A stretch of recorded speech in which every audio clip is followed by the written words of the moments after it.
Molt bé, doncs, com dèiem, benvingudes i benvinguts. Hi ha unes 100 persones que us heu interessat per aquesta sessió informativa sobre SECAS, Centre Català de Solidaritat.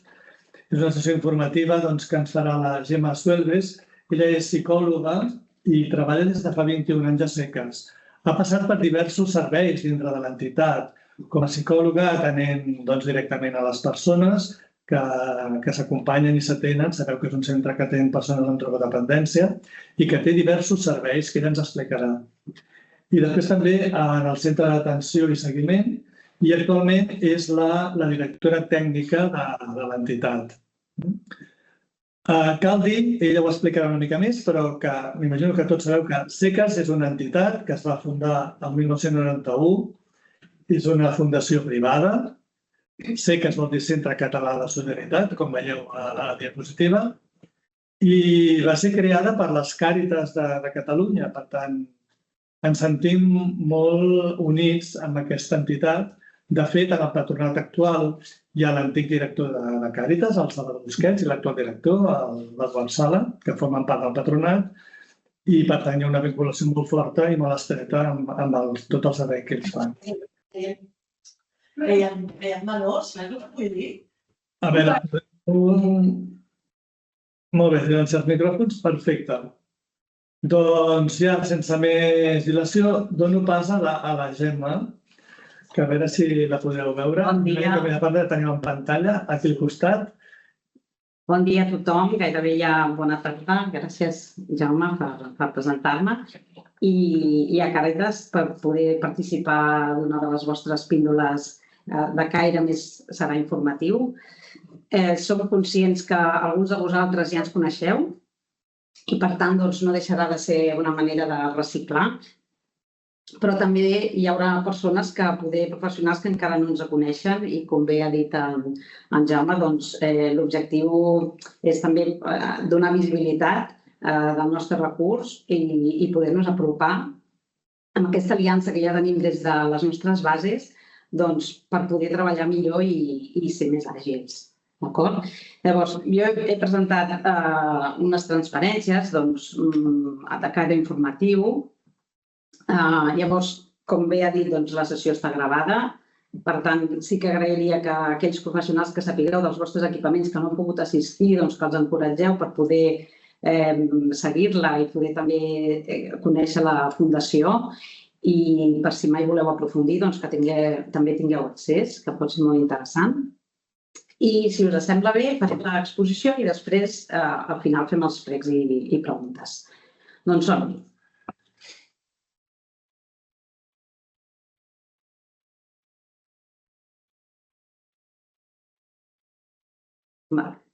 Vinga, doncs, la primera transferència ja l'ha explicat una mica en Jaume, però deixeu-me que faci un breu resum. Som una fundació privada sense ànim de lucre, que d'aquí al proper any farem 35 anys, i va ser promoguda per totes les Càritas de Catalunya. Això vol dir que hi som gràcies a vosaltres. I, per tant, aquest nexe d'unió del nostre origen ens sentim entitats germanes en aquest sentit. I, per tant, ens sentim pròxims i amb la nostra missió, que ja parlarem més endavant, que també ens vincula i tenim com si haguéssim la mateixa base. També tenim el suport dels bisbes, de l'Unió de Religiosos, Sant Joan de Déu, que més endavant també sortirà a l'exposició. Dit això de qui som, anem a parlar de la nostra missió, a què ens dediquem. Nosaltres atenem, rehabilitem i fem reinserció a persones amb problemes de drogodependència, sobretot aquelles que presenten vulnerabilitat i risc d'exclusió social. Per tant, l'abordatge que treballem amb aquestes persones és des d'un model biopsicosocial i espiritual. Això vol dir que en el model amb el que treballem tenim diferents tipus de professionals de diferents disciplines i sempre centrats en la persona, tenint en compte les seves patologies associades, tant siguin mentals com orgàniques. Això vol dir que fem dintre que és un treball comunitari, fem un abordatge molt específic i molt individualitzat amb cada persona. Important també l'últim apartat, que és que treballem des d'una vessant sistèmica. És a dir, des del minut que la persona entra en contacte amb la nostra fundació i comença el tractament, s'aborda tant a la persona com al seu entorn familiar. I per això tenim una persona que realitza aquesta tasca com a terapeuta familiar. D'acord?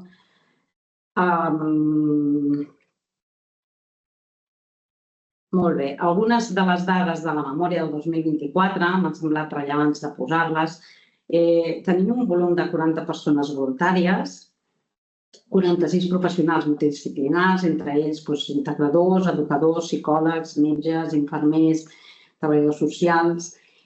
I tenim la sort de rebre una col·laboració de l'àrea de psiquiatria de Sant Joan de Déu, que venen un cop a la setmana, que és un psiquiatre i una infermera psiquiàtrica, que també ens ajuden amb l'abordatge des de les valoracions fins a persones que estan en tractament residencial i ambulatori.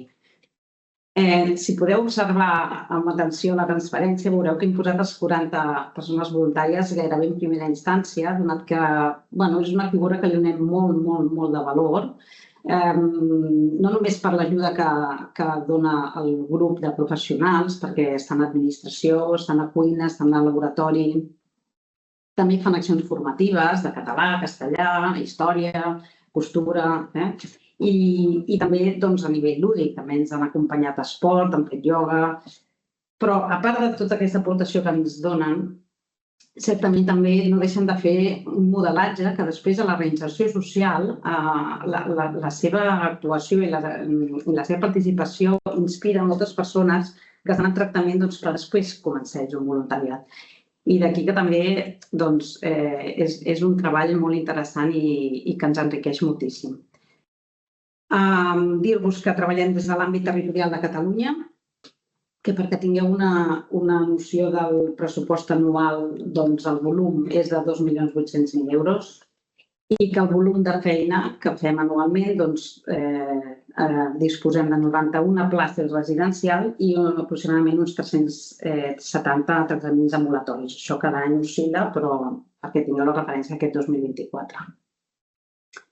Vinga, ja hem dit qui som, què fem, algunes dades de la memòria i m'agradaria explicar-vos una miqueta a grans trets com ho fem. Des de l'espai de les addiccions, suposo que no us dic res de nou, però sí que és el resum. Nosaltres treballem de forma individual, des de totes les disciplines, cada persona fa les seves aportacions i trobades amb les persones que fan tractament, i després també a nivell grupal. Com bé sabeu, l'eina del grup és una eina molt potent, és per mi un catalitzador, és com un enzim en els processos biològics que ajuda a que entre ells es retroalimenten, es diuen, s'observen i es veuen emmirallats i ajuden moltíssim en el tractament, en el desenvolupament.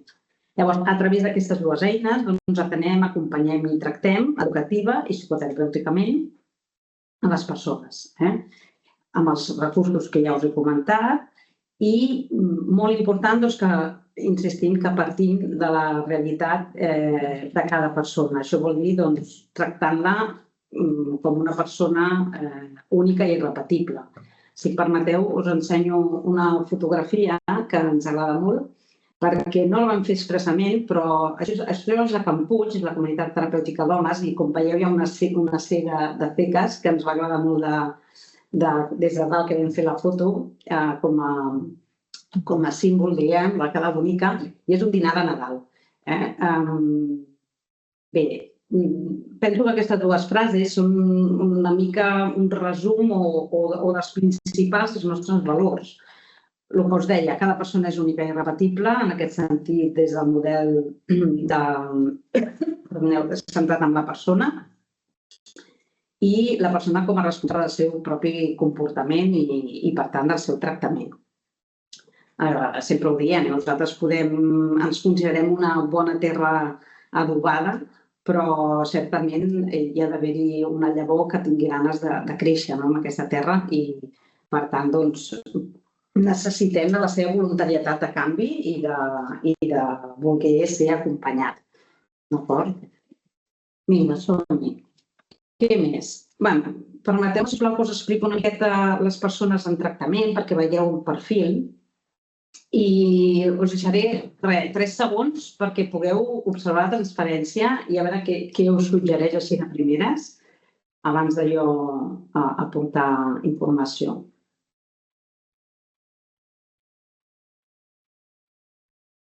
Bé, el més destacable és veure que cada 10 persones, 8 són homes i 2 aproximadament són dones.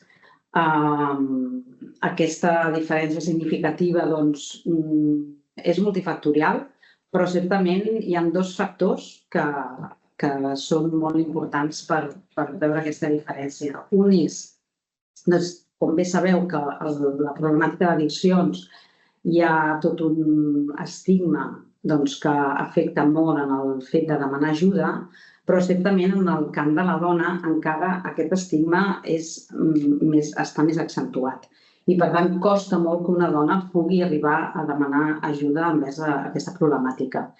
L'altre factor que també incideix en el resultat és la funció social que té la dona com a cuidadora. Per tant, de la llar, dels fills, dels pares. Per tant, ella sempre queda una mica al final d'aquest autocuidado i de dir necessito allunyar-me ara i treballar aspectes meus personals i de mentre qui cuida els fills, els pares, la casa. Per tant, costa molt que una dona arribi a demanar tractament i bé, és una cosa amb el que com a societat penso que també tenim feina a fer. Com podeu veure, la mitjana d'edat és molt, molt similar i les persones total ateses, que és la suma d'aquests 334 i 103, d'aquest 2024 han estat 437 i amb els seus familiars que han estat 141 persones. D'acord? Vinga, a nivell de substància principal per la qual demanen ajuda, volia destacar que l'alcohol i la cocaïna són les 2 substàncies que tenen més problemàtica i que manifesten més com a substància principal.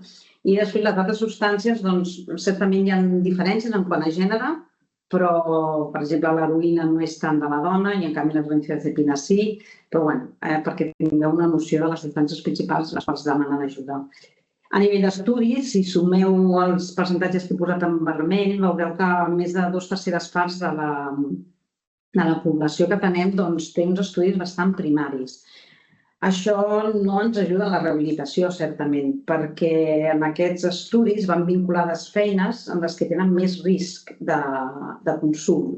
Pot ser hostaleria, activitats comercials, de transport.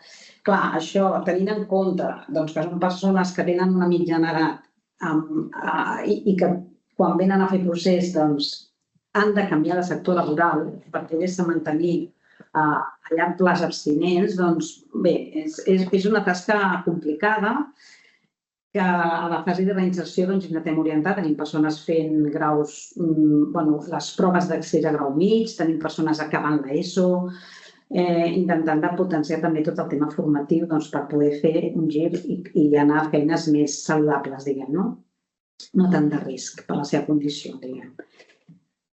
Vinga, ara ja hem fet una miqueta, ja sabem qui som, què fem, com ho fem i una miqueta algunes dades rellevants. M'agradaria passar als centres i serveis, però per això, abans, m'agradaria diferenciar els 2 macroprojectes que tenim d'alguna manera i és on a dins estan aquests centres i serveis. Un seria la branca ambulatòria, que són persones que no viuen a CECAS i per tant fan com una mena de consulta externa. El CAS-CECAS, perquè sapigueu que no ens barregem les sigles, o sigui, el CAS en addiccions és Centre d'Atenció i Seguiment a les Drogodependències, no és la reunió de caps d'acció social que em deia la Mònica, sobretot, deixa que això es pugui entendre bé. Per si no ho sabeu, cada districte, igual que té un CAP, també té un CAS. Llavors, quan una persona té problemes d'addiccions, o bé és derivada al CAS a través del seu CAP, o bé la persona pot anar directament al seu CAS a demanar ajuda. Llavors, tenim el gran privilegi, perquè pensem que és un gran privilegi de disposar d'un CAS.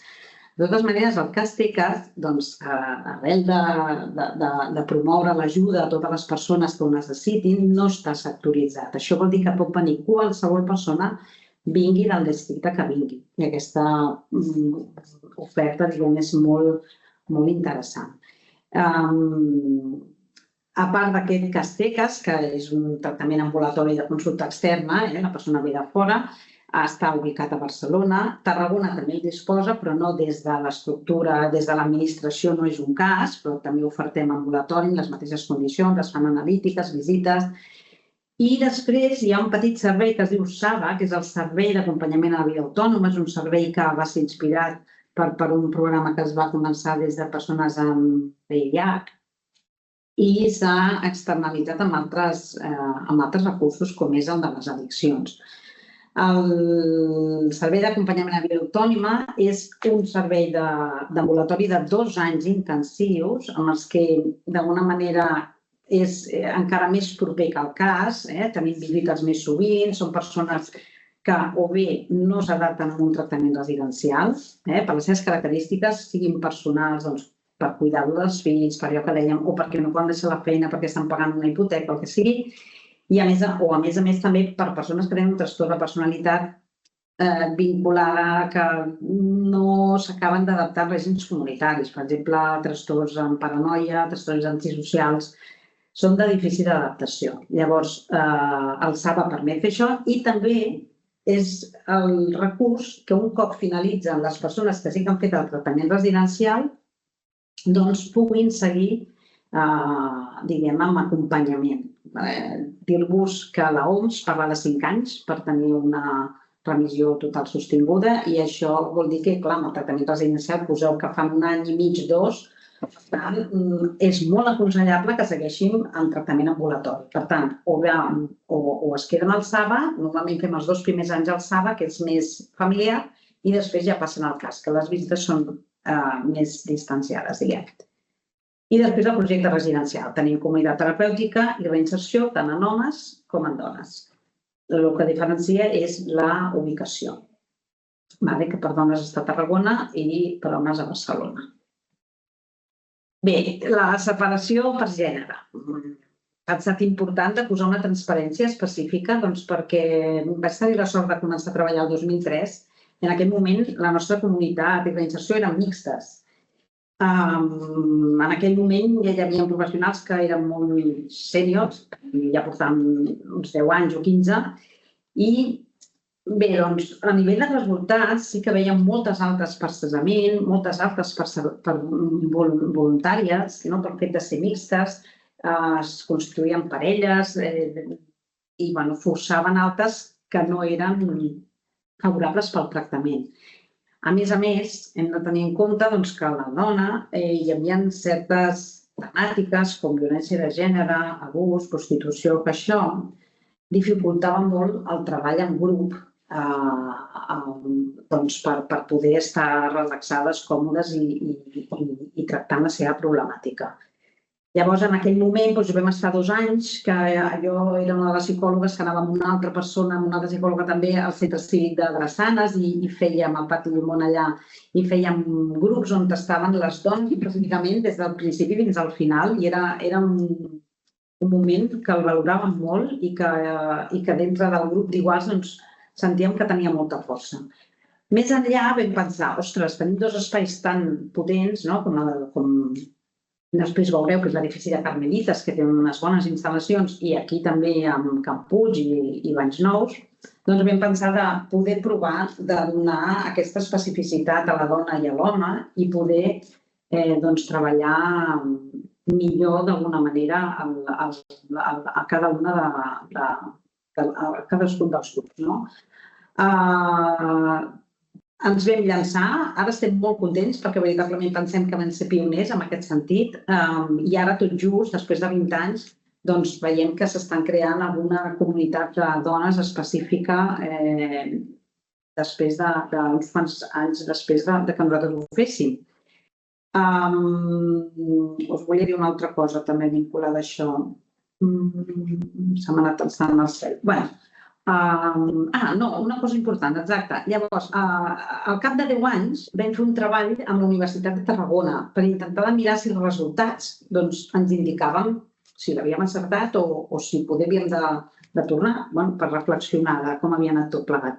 I veritablement van sortir resultats significativament molt millors pel fet d'haver pogut fer aquesta separació per gènere. Per això diem una oportunitat.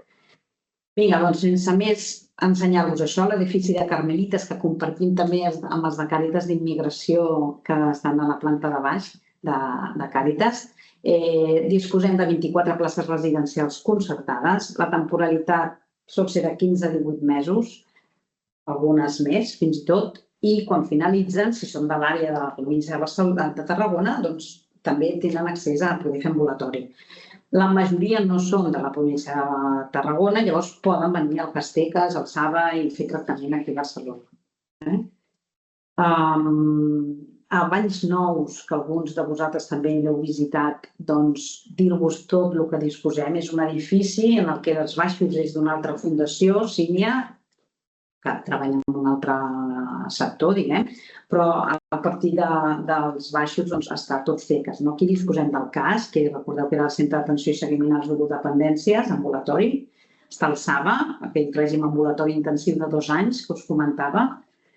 Llavors hi ha l'equip de valoració. Penseu que quan una persona vol accedir a la comunitat, doncs hi ha una valoració que fem mèdica i des del treball social també una visita de cada àrea i després les que facin falta per valorar si la persona encaixa amb el tractament, perquè una cosa és la voluntat de voler deixar de consumir i l'altra veure si l'eina, com que en tenim més, si és la que s'adiu a les seves necessitats i al seu moment. També a Valls Nous hi ha la primera fase de comunitat terapèutica d'homes. La dividim en 2 fases. Aquí hem seguit amb la tradició que teníem, inclús amb el model mixta, per l'estructura que disposem, bàsicament.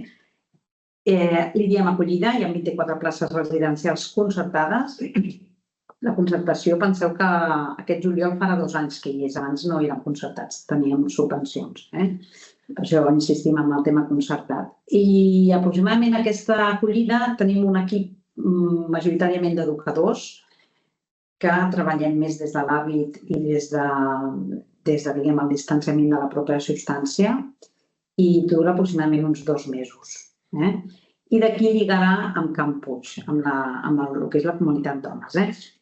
Disposem d'un centre de patologia dual, aproximadament unes 7 places, i també està a serveis generals, aquest mateix edifici que hi ha administració, economia, direcció, per fer-nos una idea.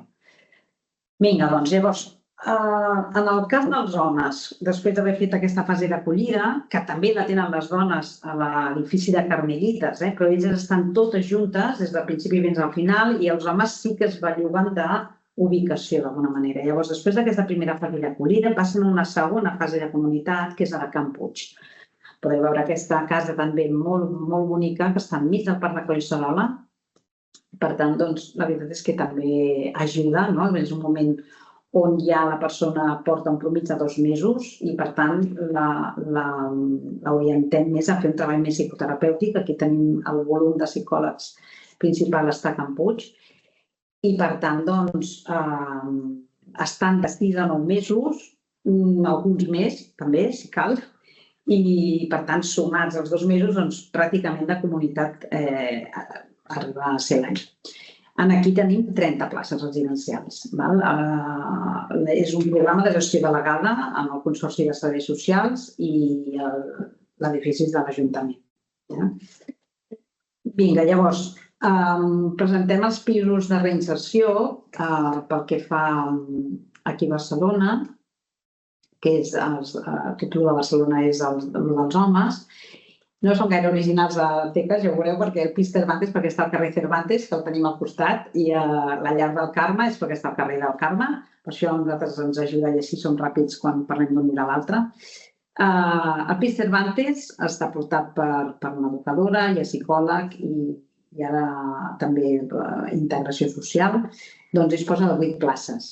Fem 2 contractes de 3 mesos i la condició una miqueta és que la persona estigui endinsada en el tractament. És a dir, nosaltres no som un recurs social. Allargar per allargar en quant a vivenda no és l'objectiu de FECAS. L'objectiu és seguir amb els grups, amb les visites i anar fent canvis. Això també és important. Per tant, si depèn de quin és el seu objectiu, doncs donem 3 mesos. Si la persona la veiem més encarrilada, doncs optem per donar més temps. D'aquí disposem d'un pis de Llar del Carme, que és un pis que és de l'Ajuntament i està gestionat per Fundació Membré. Aquí és una tríada, certament, ells sempre ens diuen que som aquí una excepció, però ens ajuden moltíssim. Són 5 places que disposem totalment. A la Fundació Membré hi ha un educador que hi va de tant en tant, però l'equipament nostre és el que gestiona la convivència i tot. Ens ajuden en temes més de manteniment i com a persones que tenen la gestió del pis. I també tornem a fer un altre contracte de 3 a 6 mesos. Quan us dic aquests plaços, hi ha a vegades certa cintura, no? Un noi, un senyor no troba pis exactament la data que li hem posat, ningú li diu, mira, el contracte posa això, són contractes que no van enlloc, són nostres interns, no? D'alguna manera. Vull dir que en aquest sentit intentem adaptar-nos tot el que podem. Tot i això, ells saben aquestes temporalitats, lògicament. I què més dir-vos? Una dada important, un abordatge de la patologia dual. Per patologia dual se n'ha parlat molt. Per patologia dual entenem els trastorns mentals severs, com l'esquizofrènia, bipolaritat, un trastorn d'estat d'ànim com la depressió molt endògens i alguns trastorns de personalitat que s'expressin d'una manera complexa.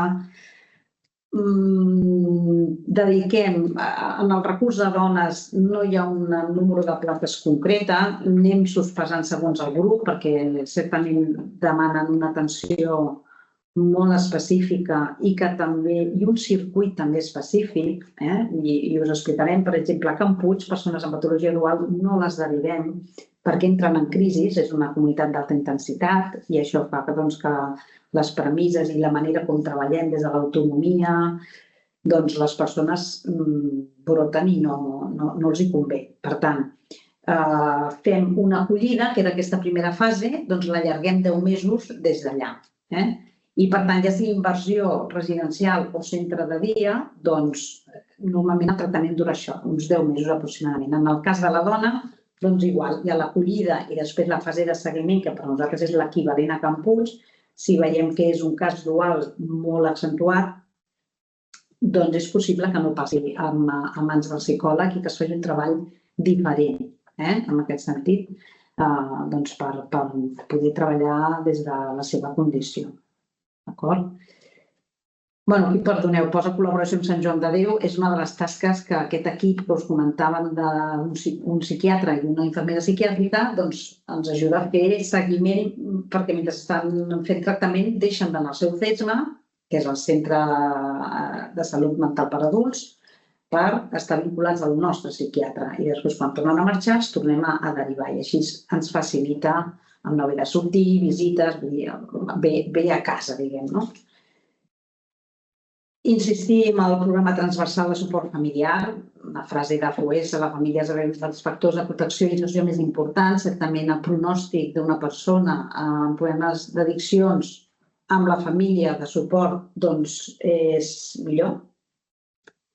I llavors, des del minut zero, moltes famílies no estan presents, però la nostra tasca és també intentar reparar tots aquests vincles i relacions, sempre que sigui possible. I, per tant, des del moment que entren, aquesta persona que porta tots els usuaris que hi viuen també dona servei a l'ambulatori, si fa falta. I fins i tot hem atès a famílies que l'usuari encara no veu que té un problema, però la família està molt desbordada i no sap què fer i també se li dona orientació per intentar d'apagar focs, perquè, clar, tot el que desencadena una addicció més aviat increpa la família i al final és un peix que es menja la cua i no se'n sap sortir, no? Què més? I dir-vos que compromesos amb la qualitat, molt contents el 2024 d'haver aconseguit el reconeixement de la ISO, que és aquest sistema de qualitat que intenta millorar els processos per ser més eficients i més eficaços al final, i que el vam assolir de Can Puig i de PIS de l'Organització Cervantes, i davant de l'embranzida que portàvem, aquest any ens hem proposat també passar aquest procés per la comunitat de dones de Tarragona. Bé, la meva presentació aquí acaba, però em vaig posar aquest núvol perquè jo deia molta informació, Gemma. No sé pas què hauran pogut seguir i què no. Però hi havia 3 dades que ens interessa moltíssim que quedin, que us quedi a tots vosaltres. Una és que CECAS és una entitat promoguda per totes les Càritas de Catalunya. Per nosaltres això és clau, en el sentit de dir, teniu un tentacle especialitzat en addiccions, amb el que estem totalment disponibles per ajudar-vos en qualsevol dubte, qualsevol aclariment. Mira, tinc aquesta persona, però és que no està gens motivada, no sé què fer amb ella, però jo veig claríssim que necessita un procés, us escoltarem, us intentarem orientar el millor possible. Persones que sí que ja estiguin motivades, doncs també, endavant. Sí que hi haurà circuits, per exemple, si la persona ja està vinculada amb un cas, això ho preservarem, perquè si mai ha de fer abans d'ingressar a una unitat hospitalària de desintoxicació, ha d'estar vinculada al seu cas. Però si no ha anat enlloc i no té cas de referència i vol començar des del nostre cas per veure com seguim treballant, també serà una opció. El que us vull dir és que quan tingueu el dubte i estigueu amb una persona i contempleu que hi ha un problema d'addiccions, sempre digueu, vaig a trobar CECAS, no? Són els nostres companys, que són els especialistes en aquest camp i que, per tant, estarem encantats d'ajudar-vos. Dir-vos això, que treballem en substàncies, que digueu CECAS addiccions. També hem tingut alguna persona que no ha tingut problema de substàncies, sinó ha tingut problema més de... Ara diuen addiccions sense substància, perquè comportamentals ho són totes. També hem tingut algun cas específic, però per nosaltres l'origen sempre és el mateix i, per tant, fins i tot han arribat a Can Puig, hem tingut algun cas específic. I ja l'últim, això que dèiem, la varietat de recursos adaptats, doncs perquè pensem que nosaltres tenim tot el que podem ofertar, però al final ens centrem molt en la persona i mirem què necessita, què està demanant veritablement i poder oferir amb la nostra experiència d'encarrilar-lo allà on creiem més rellevant. I aquesta transparència us la deixo i quasi que sí, li podeu fer foto perquè seria el contacte que és l'Eulàlia Balaguer, és les persones que fa les valoracions, però recordeu, no només per les comunitats, sinó per qualsevol altra mena de servei que puguem oferir. I quan està de vacances es redirigeix a la Marta Botifa, que és una altra treballadora social, perquè si podeu tenir cura d'apuntar-nos l'email, qualsevol i el telèfon, qualsevol dubte, ella ja està alerta, que avui fèiem aquesta sessió informativa i que la idea era promoure la nostra entitat i que poder trucaria un mes d'aquí en endavant, cosa que ens alegraria moltíssim, la veritat. Poca cosa més. Una foto d'un dia de les jornades, una jornada anual on fem una part formativa, ens reunim amb els voluntaris també i sempre acabem amb una foto de tots plegats. No res, jo per la meva part, la meva explicació acaba aquí, però poder us han sorgit dubtes o aclariments per poc que pugui resoldre'ls ara. Si són específics, de casos específics, sí que quasi diria que truqueu directament a l'Eulàlia, perquè poder aquí no sé si... No crec que poder ara us pugui jo ubicar exactament, però si és més de cara al tractament doncs endavant. No sé si m'he passat gaire de temps, com anem de temps. No, moltes gràcies, Gemma, per la teva explicació. Tenim una estoneta ara per preguntes. A veure si podem... Si pots deixar de compartir, perquè... Deixo, Que et poso...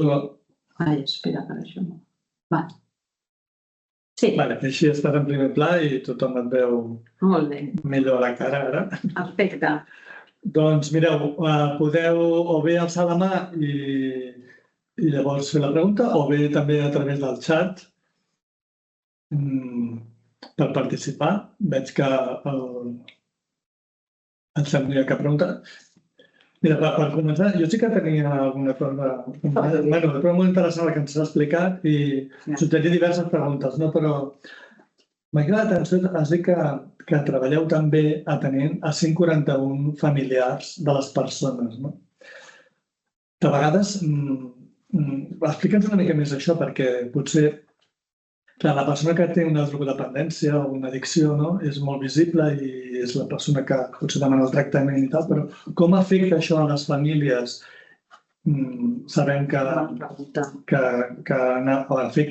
però quin treball o quin acompanyament feu a les famílies des de SECAS? I si ens hi trobem a Càritas en aquesta situació també, de quina manera us les podem adreçar o... Sí, principalment el treball familiar que fem és quan la persona fa el tractament residencial. Aquest és el gran volum de feina. Certament és important el que dius perquè quan les persones venen a fer tractament, aquí també hi ha diferències per gènere, la dona sol arribar sola, però l'home no. Llavors, això també ja és curiós, ja que ho diem, doncs també de dir aquesta diferència que deien que hi havia més factors, no? Quan arriba la família també intentem convidar-la i de dir que per poder fer les sortides, perquè clar, són tractaments residencials, però llavors al cap de setmana, a mesura que passa el temps, poden començar a fer aquestes sortides de cap de setmana i tornar a relacionar-se des d'una altra mirada amb la família. I per tant, clar, jo sempre dic que són tractaments paral·lels. O sigui, l'usuari està en un punt, però la família poder estar en un altre. Moltes vegades la família està més enredarida inclús, perquè entre altres coses, quan venen a portar la persona amb problemàtica és com, aquí et deixo la persona que expressa el problema, adéu, no? I llavors és, un moment, sisplau, volem parlar amb vosaltres també i també de fer-los, partíceps de dir tota la dinàmica, no? O sigui, des de la vessant sistèmica no deixa que la persona que expressa la patologia és com una mica el símptoma i el fum d'una situació que també ells probablement també han d'aprendre com gestionar determinades coses. Llavors, aquest aprenentatge, clar, llavors es fa com un programa paral·lel amb el que es fan visites individuals, visites grupals per fase, o sigui, la fase d'acollida té el seu grup de pares, germans, parelles, que si a vegades veiem que hi ha un gran número de parelles, el fem també específic, perquè clar, el rol de la parella no és el rol del pare i la mare. Però enjunteu la parella amb la persona... No, fan grups, o sigui, el terapeuta familiar fan els grups a la fase d'acollida, perquè clar, també seguint la normativa, com funciona, què és el que els costarà, què es trobaran, com es trobaran l'usuari, quines pors tenen, quines coses els hi van passant quan arriben al cap de setmana i van amb una programació al matí, jo què sé, tinc d'ajudar la mare amb el súper... Com funciona una programació, quina revolució, perquè llavors els dilluns ens retornen com han anat totes les sortides amb el terapeuta familiar, llavors Campus té un altre grup i Reinserció, que l'ajuntem amb els de Saba, té un altre grup. No només fem els grups específics, sinó que també hi ha uns grups molt interessants que es fan amb els usuaris i les famílies alhora, que són uns grups conjunts, que la veritat és que també són molt interessants, el que surt que això es fa un cop al trimestre. Llavors, sí, bàsicament això, però és molt interessant el treball familiar. I clar, aquest aprenentatge es treballa molt amb ells. Per exemple, hi ha un usuari que demana una alta voluntària. Clar, si aquesta família està present amb el tractament, doncs serà un punt clau, de dir, Pepita, el teu fill està demanant, escolta'm, això ja s'ha treballat en els grups, doncs ara què toca? Si li poses la catifa i li dius, endavant, fill meu, deixa l'acollida i vine a casa, no anem bé. Llavors, totes aquestes feines són les que anem treballant i no sempre surten bé, però ajuda molt. Molt bé, gràcies. Jo tinc un parell de preguntes més, però tenim també una mà alçada, que és la Núria. Perfecte. Endavant. Hola, bon dia. Soc la Marta i estem aquí la Marta, la Daina, la Núria i la Sílvia de la zona Pastoral 2. donar-te les gràcies, Gemma, per compartir tota l'experiència de CECAS, dir-te que som testimonis de la bona feina que feu, perquè heu acompanyat a un resident que tenim a la nostra zona i realment era una situació d'una recaiguda i heu ajudat molt en aquest noi i ha pogut sortir-se'n i continua bé.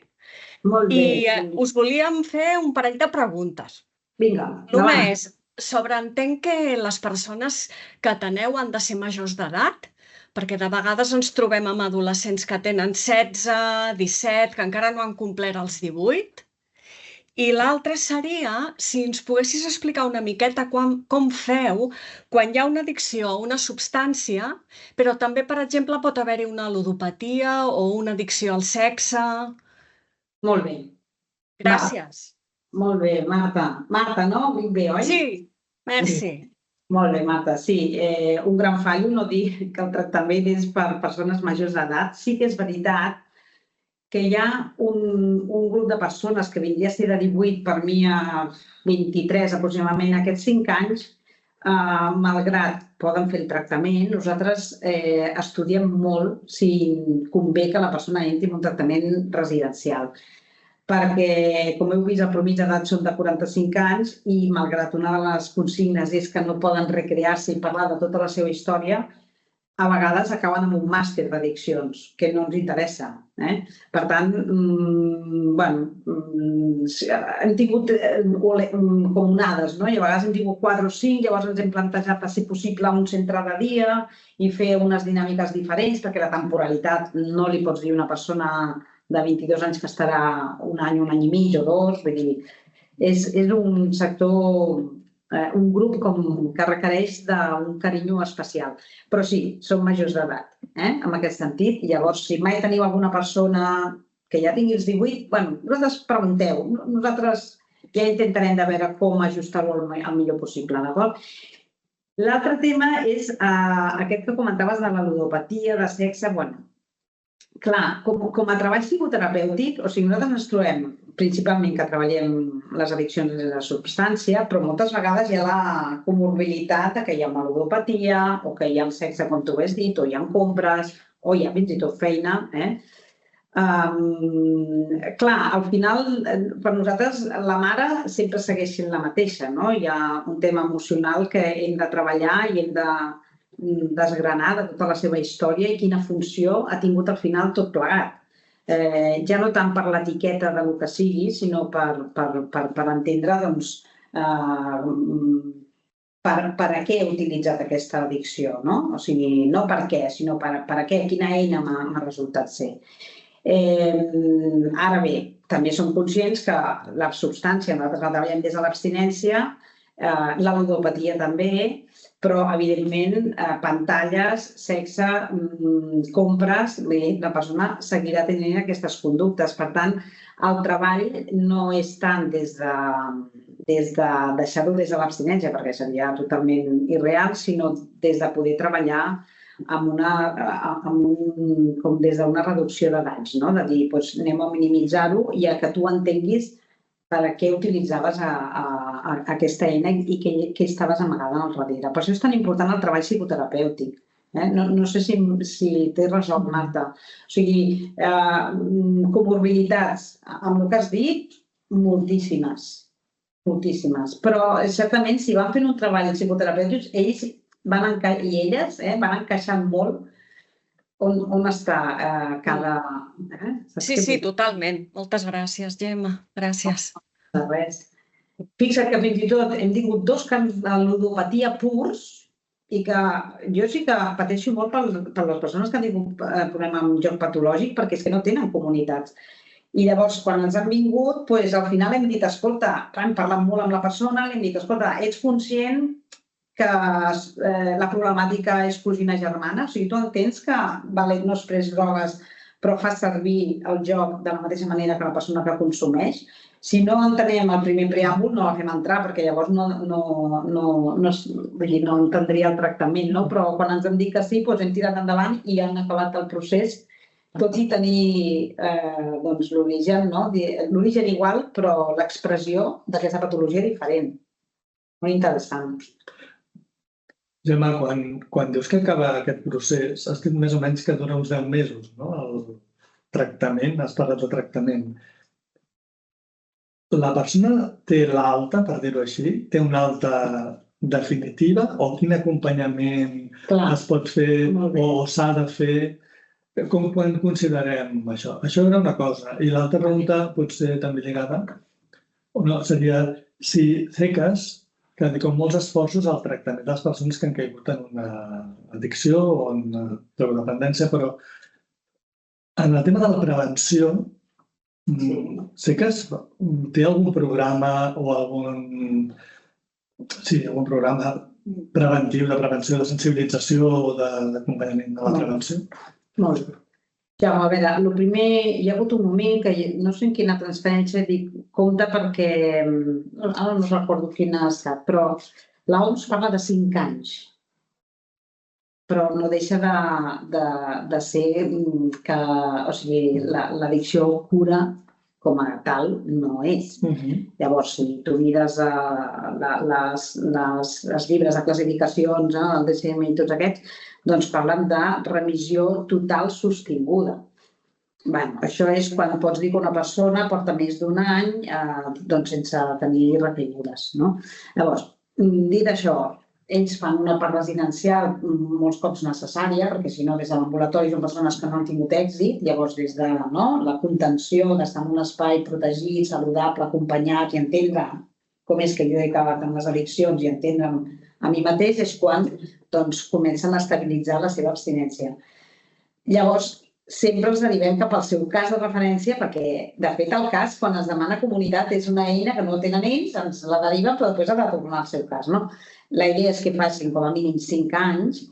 Quan comencen, molts no volen tornar al seu cas de referència, perquè és llocs on coneixen els consumidors, on fins i tot hi ha hagut passe de substància i tot, vull dir, tenen records, i es volen quedar amb nosaltres. Llavors comencem amb el SABA, que té aquest apropament més de 2 anys, i llavors aquí ja fem una injecció important al residencial perquè és un ambulatori canyero. O sigui, hi ha un WhatsApp, estem superpresents en totes les àrees, des de totes, des de psicoterapèutica, però també com des de la vessant educativa. Vull dir, és que diria tot, vull dir, voluntariat, formació, feina. No és que nosaltres fem, mira, feina en cor, per exemple, nosaltres no fem els temes d'inserció laboral, però nosaltres derivem a feina en cor. Però llavors hi ha aquest treball amb la DCD que ens coneix de derivació en persones. I llavors, sempre diem als nois que com a mínim facin els 5 anys d'acompanyament. Ara bé, dit això, la veritat és que la persona que acaba fent aquests 5 anys, us haig de dir que moltes estan després, vull dir, jo porto gent del 2005, que ja ve, llavors jo els dic un cop per cada trimestre, per estació, i venen 4 cops a l'any. I això què permet? Doncs que si hi ha una situació de crisi, una situació del que sigui, doncs permet que diguem, què et sembla si vens un cop a la setmana durant un mes i quan ja t'estabilitzis, doncs tornes a engegar. I clar, hi ha aquest vincle molt fort que la persona se sent que ho pot demanar. I l'altre, perdona, prevenció. Prevenció, quan jo vaig arribar a fer que se'n feia, i a les escoles, ara certament no estem dedicats a la prevenció, però també em consta que no fa molt hi ha una persona que és en Joan Ramon, que havia estat director de Can Puig, que està de gestor del coneixement. I està fent, hi ha algun cop alguna entitat que està demanant si podem anar a fer alguna xerrada, perquè a són empreses on el consum està una mica a flor de pell, i el Joan Ramon ha anat a fer alguna, però no és una branca. Seria molt interessant, aquesta. A mi m'agradaria molt. Una pregunta que m'ha quedat també. El cost, la persona que entra, molt bé. Paga. Mira, molt bé. Molt bé. Quina distribució de fer? Com funciona això? Clar, al ser concertat, nosaltres abans teníem un factor afegit, diguem, un valor afegit, perquè podia entrar tothom. Les altres comunitats eren, primer tramita un RFC, després nosaltres dèiem, no, dintre. Ja pots. I a partir d'aquí esperàvem un temps prudencial perquè la persona es relés i llavors començàvem a tramitar. Això ens ho podíem permetre. Ara totes estem tallades pel mateix patró, perquè totes estem des de la concertació. O sigui, són places des de l'administració, com un geriàtric, diguem, no? Llavors es fa un estudi econòmic de la persona. I el deute el genera amb l'administració, no amb nosaltres. Però això ens ha fet homòlegs amb tots, diguem. I a nosaltres aquell valor afegit ens agradava, perquè era com formava part dels nostres valors, no? De dir, no passa res, no pots donar un duro, entra. Després ja veurem com tramitem, en quin moment ja tens permís per l'RQC, però no et pots quedar sense tractament per un criteri. Per tant, qui decideix qui entra, qui és? Bueno, l'administració fa l'estudi i pot entrar tothom, vull dir que ara fan l'estudi i llavors, clar, això a vegades ens està portant problemes. No m'agradaria parlar molt de l'administració en aquest sentit perquè no estem gaire contents, perquè, clar, el trastorn d'addiccions, la persona s'ha de fer responsable també d'aquesta part. Llavors, per exemple, persones que tenen RQCs no donen ni un cèntim. No és educatiu això, no ens ajuda, no ajuda a fer aquesta responsabilitat, no? I després que depèn del recurs on estan, canvia també el percentatge de diners que donen, llavors a vegades també volen marxar. Hem de tancar el fil, no? No, perquè veig que hi ha una altra alçada i és la Sandra. Hola. Hola, Sandra. Hola, Gem. Primer de tot, gràcies, perquè feia temps que no escoltava res de CECAS i m'ha agradat molt, la veritat. Gràcies. Una de les preguntes era la que ha fet el Jaume, perquè, clar, nosaltres estem atenent a situacions molt vulnerables que no tenen cap tipus d'ingrés. Llavors, clar, i tampoc tenen com justificar els ingressos que tenen, perquè són persones que es troben en situació administrativa irregular. Clar. Això no sé si seria possible, Gemma. Sandra, això que has dit, mira, m'ho deixava de dir, gràcies per recordar-nos. CECAS disposa de 5 places per persones en situació irregular. Vale. Tenim un número específic perquè veritablement és molt complicat. És molt complicat i s'allarga els processos que llavors d'alguna manera la part d'addiccions està com estabilitzada però la persona no es pot mantenir. Ara mateix, en una parròquia tenim un usuari que porta més de gairebé 3 anys i que no hi ha manera que puguem aquest tema. Per tant, hi ha 5 places bloquejades, això sí, perquè volíem ajudar en aquest sentit i per tant l'Eulàlia és que us pot dir, escolta, les persones davant, I pel tema aquest, si no és per un tema d'irregularitat, el tema econòmic és que, clar, es fa un estudi, les treballadores socials presenten uns papers que aquí jo no soc l'especialista. No, tranquil·la. Però l'Eulàlia sí que t'ho pot explicar molt bé, perquè llavors, clar, demanen la plaça i informen a l'usuari. Miri, vostè, segons el que ha presentat i el que té, doncs la Generalitat diu que té que pagar. Vale. Clar, el dubte era aquest, en la situació administrativa regular, que ja m'has aclarit, ja que es prepari l'Eulàlia aquests dies. No, perquè ens va bé que ens hagis donat el contacte també com per fer consulta, que potser la consulta la fem nosaltres i no cal amb la persona o podem orientar on es consideri, no? Vale. Feu-ho i no patiu de preguntar més del compte. Nosaltres ens sentim Càritas. Jo això sempre ho dic i ens sentim així. És a dir, que és com si m'arribés de l'altra línia de Can Puig, que em truquen i dic, doncs a mi truca Càritas i és com, què passa? En què puc ajudar? I un altre dubte, Gemma, és les persones que es troben, per exemple, tenim alguna situació en situació de sense llar, que es troben en situació de sense llar, també poden ser ateses pel CECAS? I tant. Vale. De fet, és el gruix de persones sovint han estat 10-15 anys al carrer. Vale. Això no, nosaltres forma part del nostre ADN. I a més són processos preciosos i que després fa goig veure'ls, la veritat. Vale, doncs merci. Ja consultarem. Gràcies. Gràcies, de debò. A veure, no sé si hi ha alguna altra pregunta. Si no, a veure, si en 2 minuts ens pot respondre una altra orientació. Seria, has parlat d'aquests 40 voluntaris que tenim. Doncs, quin tipus de servei o d'encàrrec tenen aquests voluntaris? I si nosaltres s'adrecen persones a Càritas que tenen interès per participar en aquest àmbit, no? com ho hem de fer per adreçar-los a seques i saber quin tipus de serveis poden fer. Molt bé. Nosaltres hi ha una persona, que és el Josep Maria Vilaseca, que és la persona que porta tot el tema del voluntariat. Llavors, sí que és veritat que moltes ens venen que ens deriveu vosaltres. Llavors, bàsicament, com us deia abans, o sigui, hi ha una persona ara que està al laboratori, és a dir, no estan mai soles portant, no? Vull dir, sempre hi ha els professionals, però és aquell moment en el que, si la infermera sap que està a l'Àngels, doncs en algun moment pot sortir a portar una recepta no sé què, doncs perquè l'Àngels què fa? Doncs mira, supervisa les analítiques, posa unes creus, dona el tub a l'usuari, per exemple, al laboratori.